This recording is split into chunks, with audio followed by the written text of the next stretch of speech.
আমরা ওয়েলকাম করছি ইলেকশন কমিশনকে, একটু ট্যাঙ্কটাও দেখিয়ে দিন, একটু যুদ্ধ বিমানটাও দেখিয়ে দিন ভোটে।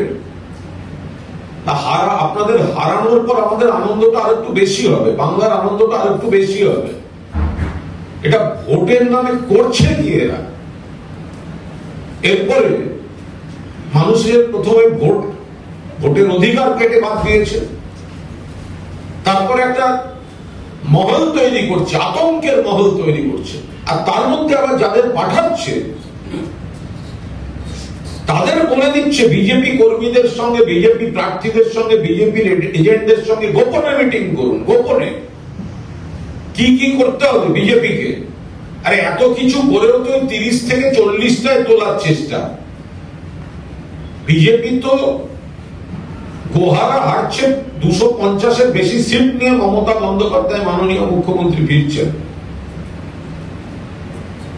ডায়মন্ড হারবার একজন পুলিশ অবজারভার ডায়মন্ড হারবার বিধানসভা কেন্দ্র 143 police observer Parmar Smith Purushottam Das. কি চান লোকটা? পুলিশ অবজারভারের তো নিরপেক্ষ থাকার কথা, তার থাকার কথা আলিপুরে আইপিএস মেসে সরকারি আবাসনে ব্যবস্থা করা হয়েছিল, কারণ ওটা তো ব্যবস্থা হবে একজন যিনি আসছেন। তার বদলে তিনি যে সাগরিকা হোটেলে 208 নম্বর ঘরে গিয়ে উঠেছেন। Police observer diamond Harbour Sagarika hotel 208 নম্বর ঘর। ওই হোটেলে থাকার সময় দেখা যাচ্ছে তিনি 142 মগরাহাট পশ্চিম বিধানসভা কেন্দ্রের বিজেপি প্রার্থী গৌর ঘোষের সঙ্গে ব্যক্তিগত বৈঠক করছেন। আবার সেখানে দেখা যাচ্ছে বিজেপির প্রার্থী, বিজেপির এজেন্ট, তারা পুলিশ অবজারভারের সঙ্গে মিটিং করতে আসছে। এই যে গৌর ঘোষের সঙ্গে তিনি মিটিং করলেন, এই বৈঠকটা কোনো অফিসিয়াল ডকুমেন্ট রাখলেন না, কিন্তু সেটা জানা গেল।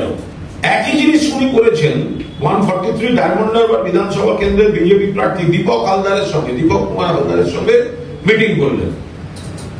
তো পুলিশ অবজারভার তার আসল থাকার জায়গা ছেড়ে সাগরিকা হোটেলে ঢুকে তিনি সব গোপনে চুপি চুপি মিটিং করছেন কেন?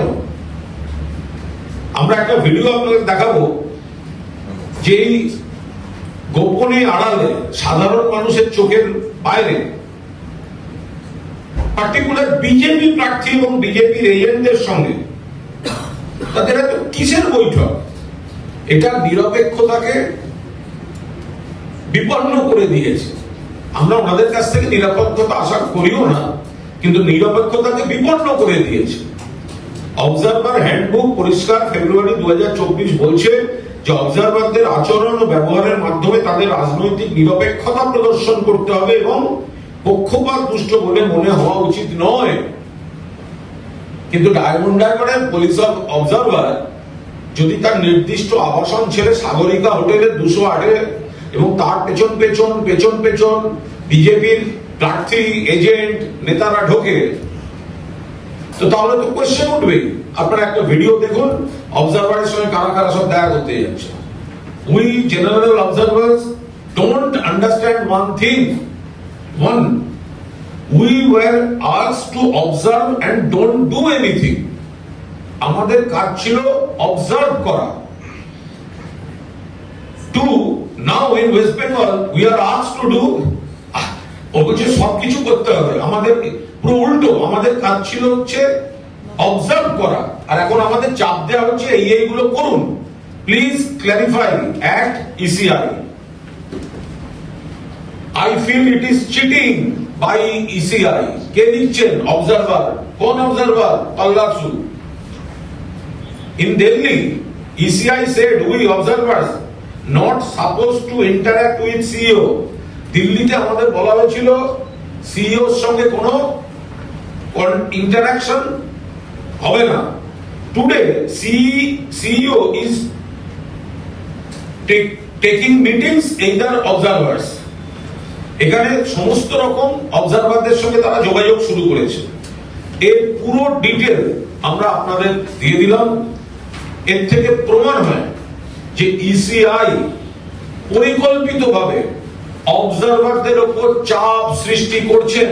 কোন অবজারভার তারা একেবারে তো বিজেপি দলদাস কিছু বেছে পাঠিয়েছে, তারা চাপ সৃষ্টি এবং তাদের পুরোপুরি আত্মসমর্পণ করে কাজ করছেন, বিজেপি ক্যাডারের মতো আচরণ করছেন। আর কয়েকজন যারা নিরপেক্ষভাবে কাজ করতে চান তারা প্রতিবাদ করছেন, আর প্রতিবাদ করলে তাদেরকে কণ্ঠাসা করে দেওয়া হচ্ছে। এবং গোটা কাজটা অভিযোগ আসছে সিইও মনোজ আগরওয়াল, এর পাশে সুব্রত গুপ্ত এবং জ্ঞানেশ ভারতী, মূলত তিনজনের নামে অবজারভারদের কাছ থেকে অভিযোগগুলো আসছে। বাকিটা তদন্ত নিশ্চিতভাবে সাপেক্ষ। ফলে আমি এই বিষয়টায় আপনাদের দৃষ্টি আকর্ষণ করে এই বলে আমার অংশটা শেষ করব যে ইলেকশন কমিশন অবজারভারদের পাঠিয়ে একদিকে গ্রাউন্ড লেভেলে গোপনে বিজেপি প্রার্থী এজেন্টদের ডেকে তাদের হয়ে বুথ ভিত্তিক তাদের সুবিধে পাইয়ে দেওয়ার কাজ করছে।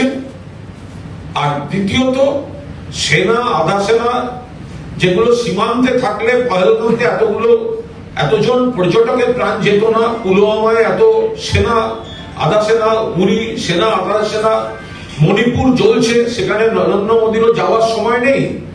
আর সেখানকার থেকে বেশি ফোর্স পাঠিয়ে বসে আছে বাংলায়। বাংলার বিরুদ্ধে আগে ওরা তৃণমূল কংগ্রেসের সঙ্গে রাজনৈতিক লড়াইতে ছিল, এখন ওরা বাংলার মানুষের বিরুদ্ধে যুদ্ধ ঘোষণা করে দিয়েছে। তা আমরা ওদের ওয়েলকাম করছি। একটু ট্যাঙ্ক আর যুদ্ধ বিমানটা নিয়ে আসুন, তাহলে আপনাদের পুরো হারানোর পর পূর্ণ আনন্দটা পাবো। একটু ট্যাঙ্ক আর ইলেকশন কমিশন আর বিজেপিকে বলবো ট্যাঙ্ক আর যুদ্ধ বিমানটা একটু পাঠান, তাহলে আপনাদের যখন আমরা পরাস্ত করে বাংলার মানুষ ফেরত পাঠাবে তাতে আমাদের পরিপূর্ণ আনন্দটা হবে।